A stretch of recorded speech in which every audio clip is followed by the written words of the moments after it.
আসসালামু আলাইকুম বন্ধুগণ, বিদ্যুতে আপনাদের সকলকে স্বাগতম। প্রিয় লাইনম্যান ভাইরা, ডিশ ইন্টারনেটের তারগুলো যেন দিন দিন লাইনম্যানদের চোখের জলে পরিণত হয়েছে।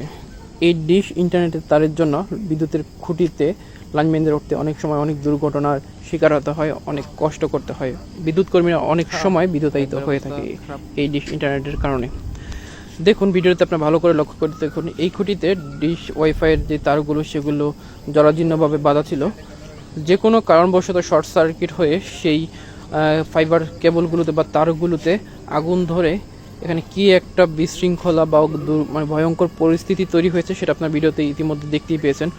মানে তারগুলো এভাবে আগুন লাগে গলে গলে পড়েছে, দেখেন বিদ্যুতের খুঁটির কী অবস্থা। এমনকি ট্রান্সফরমারের বডি তো সম্পূর্ণ এরকম তারগুলো গলে গলে পড়ে ভয়ঙ্কর একটা পরিস্থিতি তৈরি হয়েছে।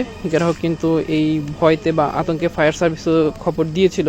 তো যাই হোক, আমরা বিদ্যুৎ কর্মীরা দ্রুত লাইন বন্ধ করে সেখানে চলে যাই এবং যথাসময়ে লাইন বন্ধ করে নিরাপদভাবে কাজগুলো করে থাকি বা সমাধান করে থাকি। তো যাই হোক, যারা ডিশ ইন্টারনেট ব্যবসায়ী রয়েছে তাদেরকে আমরা অনুরোধ করে জানাচ্ছি, আপনারা কখনোই বিদ্যুতের খুঁটিতে জরাজীর্ণভাবে ডিশ ইন্টারনেট তার ব্যবহার করবেন না বা বেঁধে রাখবেন না এবং লোকাল তার দিয়ে কখনো সংযোগ প্রদান করবেন না।